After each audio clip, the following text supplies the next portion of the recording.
Hello, you want to use Stable Diffusion XL without constantly waiting in the queue? Then install it locally. If you have an AMD GPU, then you can use both AUTOMATIC WebUI and ComfyUI with best performance on Linux. In this video I will show you how to do that and let you know about any tricky parts in advance. I promise.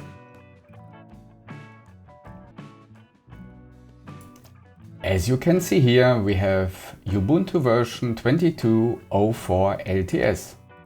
By the way, the embedded kernel version is 6.2.026. Just a side note, I've only managed to get ROCm version 565 running with this kernel. Other variants didn't seem to work. First, let's set up some prerequisites. Update the package manager and install a C++ standard library that we'll need later for Stable Diffusion, as well as the curl tool, which we'll use to download some files.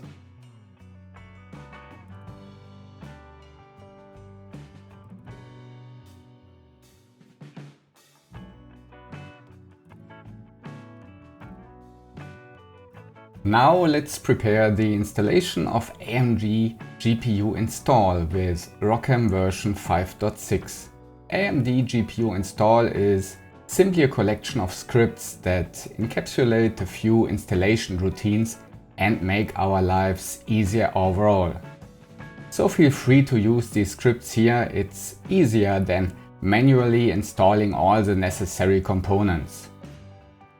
Now it's important during the ROCm installation itself that we specify graphics and ROCm as the use cases and nothing else like OpenGL, as that can use issues later, which we want to avoid here. Since this will take a bit of time, it's running in fast forward here.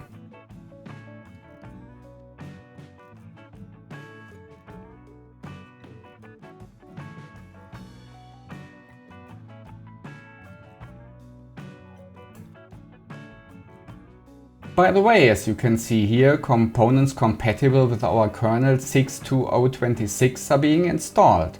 It's not, as some places might suggest, that you can skip the kernel part. No, if the kernel components are not installed by ROCm, then ROCm won't find the kernel later and we won't be able to accelerate Stable Diffusion accordingly.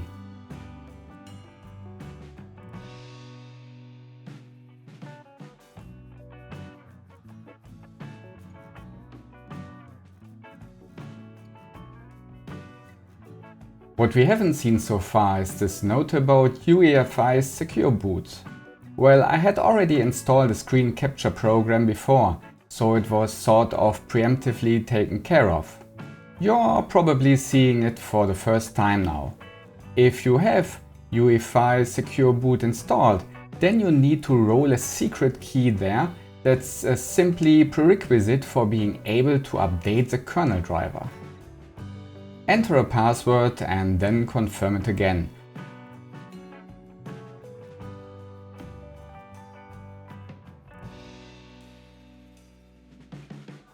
When you boot, don't continue with boot, but instead choose Enroll MOK, which is the key. You can look at it or just continue directly. Yes, enroll the key and enter your password. Reboot the whole thing again and the key will be installed accordingly. After this brief intermission, we need to make two important inputs. Specifically, we need to add our user to both the video and render groups.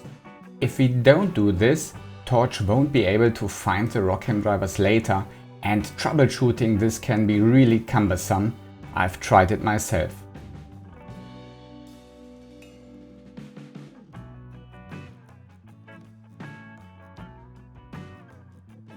Now we're at the point where we can reboot. Pay attention to entering the MOK key during reboot, as we saw earlier, in case UEFI secure boot is enabled on your system. We're back after the reboot, and what we want to try now is whether the ROCm installation actually worked.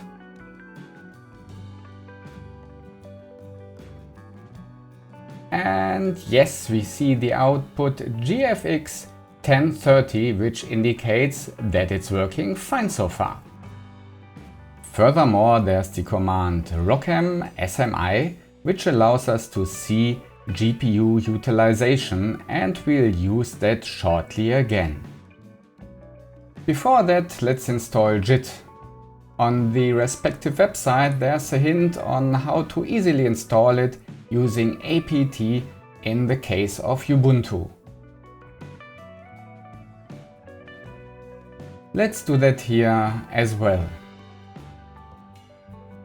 Of course, writing sudo before it to make it work.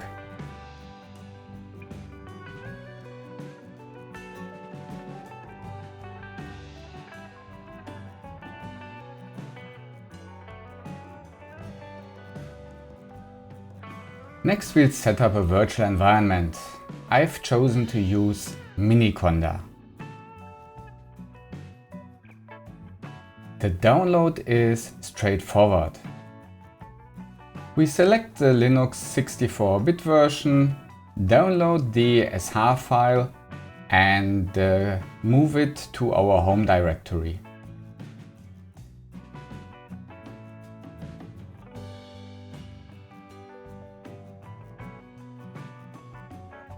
With bash and the name of the downloaded SH file, we start the installation.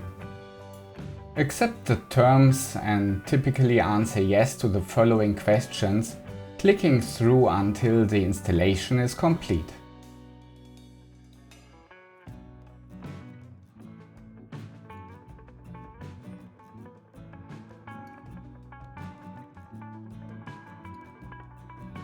Miniconda now expects us to close and reopen the shell once. That's a quick step, of course.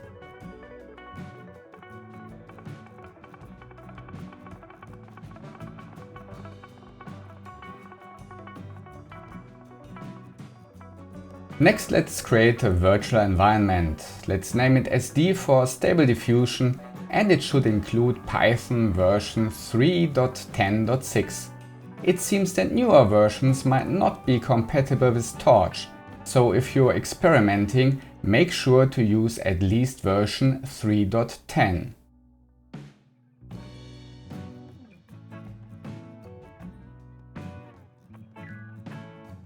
We activate the newly created virtual environment using conda activate SD, and you can exit it later with conda deactivate.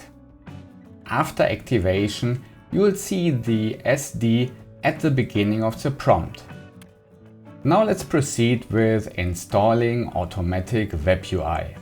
We'll copy the URL of the repository, use git clone followed by the copied URL, and then it will be downloaded swiftly.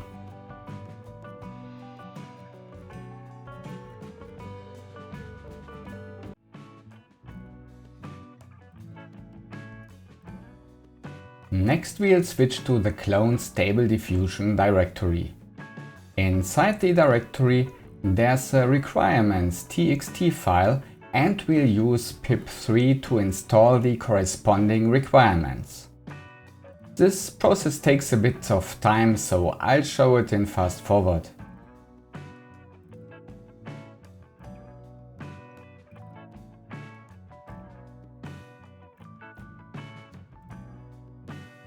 Now pay attention here, as this is a common source of errors. This happened to me at least once.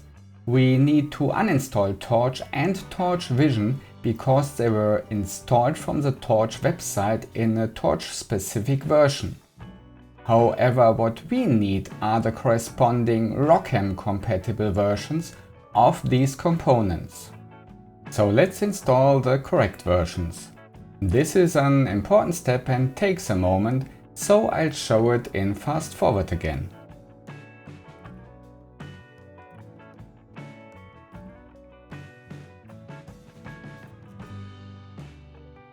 After the installation, we're ready for the first important test.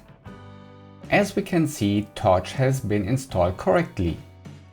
However, what about hardware support with ROCm? To find out, we use another command. If you see true, it means that hardware support is present. If you don't see this, something has gone wrong. First, try rebooting.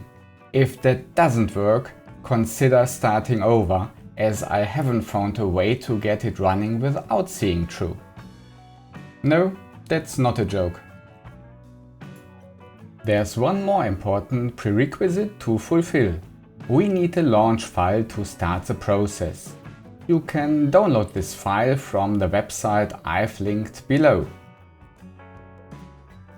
Here you can see what's inside.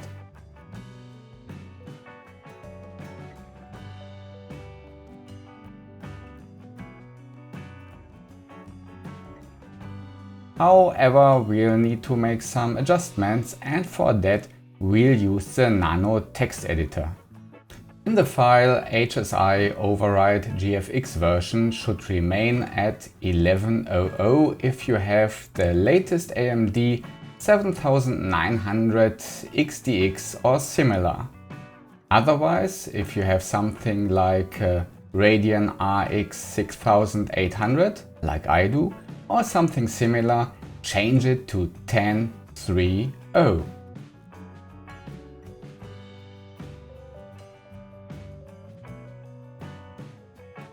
Additionally, for the launch parameters include no half V. This is important, as not doing so will result in constant V re-encoding during runtime, which costs a significant amount of performance and doesn't provide any benefit. So suppressing it is best. Also, you should deactivate the source venv line, since we're using Miniconda as virtual environment.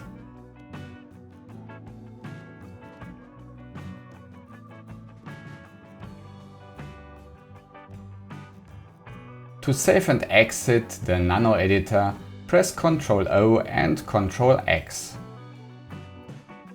Now here's a small trick. In a separate shell, have the command ROCm SMI being updated every second. This will allow you to see if the graphics card is indeed working and being utilized by Torch. It's a quick check. And now the exciting moment. We launch our Stable Diffusion launcher and see if everything truly works. So bash launch.sh. During the initial launch, a few files will be downloaded, such as the Stable Diffusion 1.5 model, and some further initializations will be performed, which is why we use fast forward again.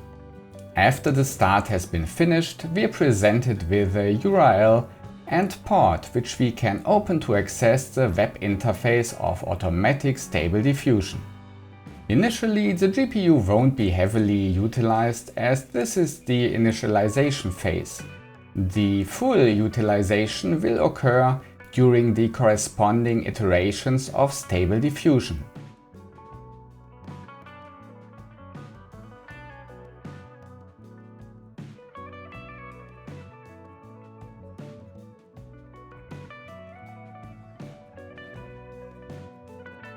Now we're getting started and the test is running. It briefly showed 90% usage. In general, the process is functioning, though it might not be very impressive yet. This is because we're currently using Stable Diffusion 1.5 model with a resolution of 512 pixels and a randomly generated image. To switch to Stable Diffusion XL, we need to download the corresponding model data. We can do this through Hugging Face. Select Models and enter Stability AI, the company behind Stable Diffusion, then the files for XL Base 1.0, XL Refine 1.0 and SDXL WebUI should be visible for download.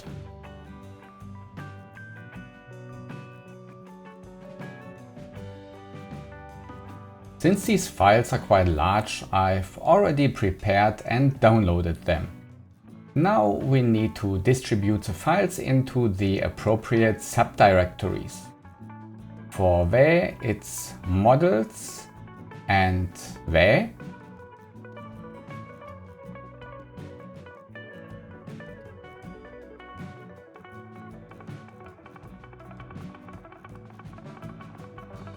And the other two files go to the models Stable Diffusion directory.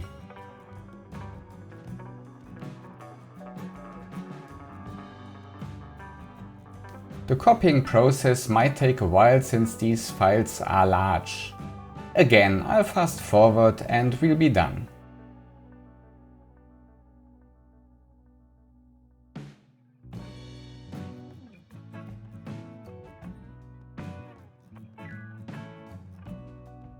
Now we need to inform Automatic WebUI to use the new model files for Stable Diffusion XL. Let's perform a UI reload, then we can select XL base 1.0. This might take a moment, but I'll speed it up for demonstration. Next, we need to adjust the settings for the WebUI part in Stable Diffusion. In the settings under Stable Diffusion, we can select SDXL WebUI.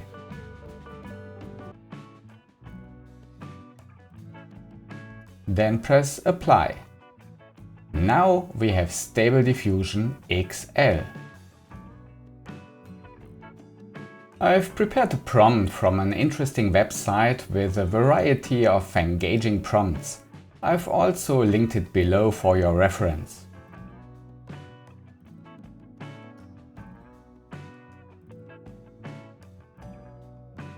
It's important to set the sampling method such as DPM as well as the number of sampling steps.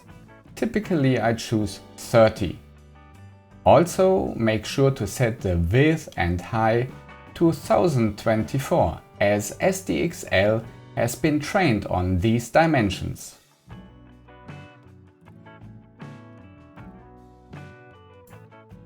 When we generate the content, please note that the first run might take a bit longer. Don't be alarmed by this. Subsequent runs will be faster once the initialization routine is complete.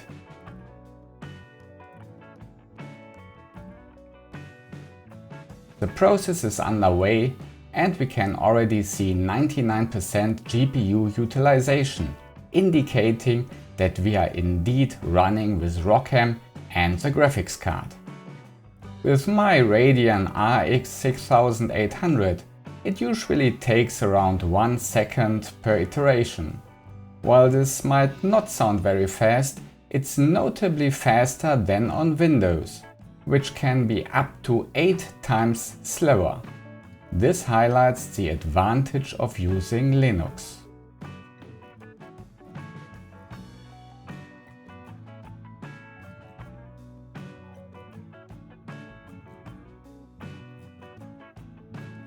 It took a while, as I mentioned, because it was the first run for generating an initial image. As a demonstration, it's not bad at all. The concept should be clear now and you can proceed to input your own prompts. As promised, we won't stop at Automatic WebUI. We also want to install ComfyUI.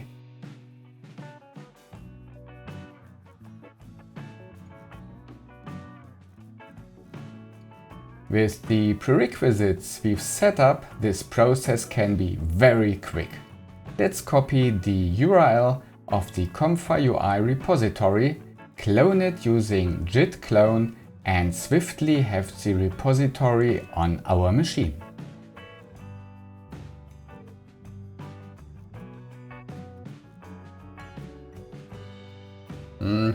I encountered a small mishap here. I accidentally downloaded it within the automatic Stability Diffusion directory. I actually wanted it in the home directory, so I moved it there in parallel to the automatic directory. Now let's navigate to the ComfyUI directory and quickly start it with Python main py. The prerequisites and dependencies are the same, so this should work seamlessly. By the way, the URL to start the UI directly is provided here.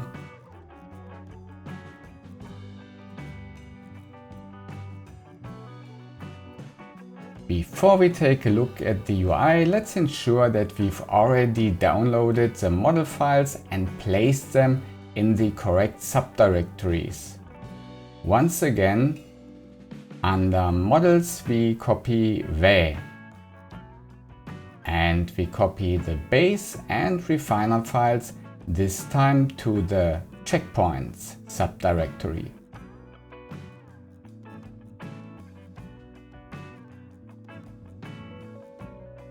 The copying process is fast forwarded as it takes a considerable amount of time. And just like that, it's done.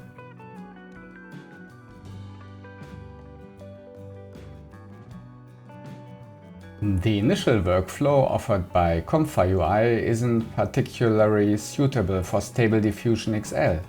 However, you can download a very good workflow from the Zeiten, I think it's pronounced like that, website, which I've linked below.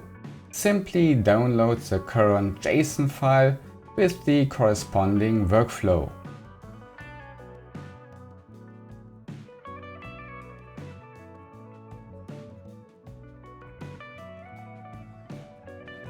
We'll then load this into the UI in the browser.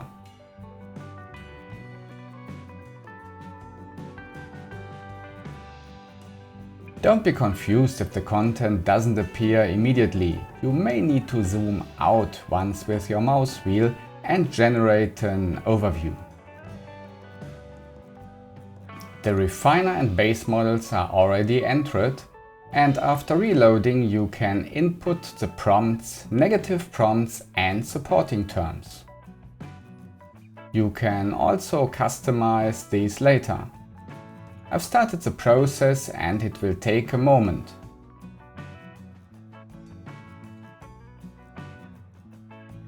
No, the GPU isn't active yet as we are in the initialization phase. Similar to automatic WebUI, the first run takes longer. Now we can see the iterations in progress. Yes, the GPU is under load, and you can see the progress bar moving. It will take a bit more time, as this time we are also running a refiner pass. Overall, I can say that both automatic WebUI and ComfyUI are greatly accelerated by ROCm and Linux, much faster than on Windows.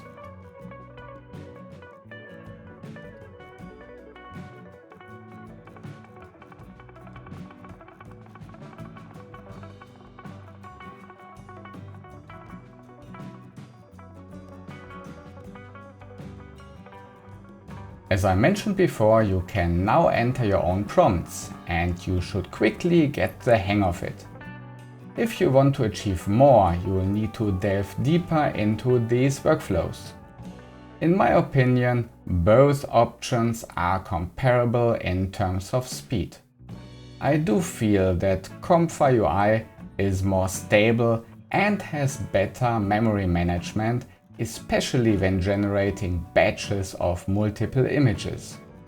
Of course, this process can be more complex.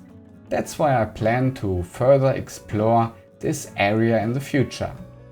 For quick and simple tasks, automatic WebUI remains a good choice. Now, as promised, let's have a very short look at the Windows version, which operates using Microsoft DirectML. As mentioned earlier, it's slower.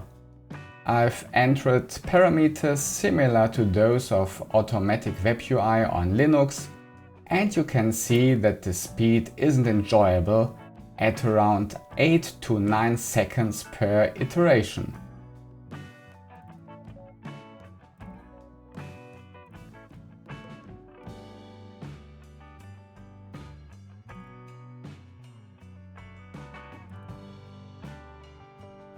While the GPU is being utilized around 90% and not the 99% seen on Linux for reasons unknown. However, the overall performance is significantly lower than on Linux. It's definitely worth installing this setup on Linux to enjoy up to 8 times the speed compared to Windows. Moreover, the Windows version I'm using here tends to consume more memory and can freeze. If this short tutorial has helped you get your AMD graphics card up and running on Linux with ROCm and Stable Diffusion, please consider leaving a like. If you'd like, feel free to leave comments as well.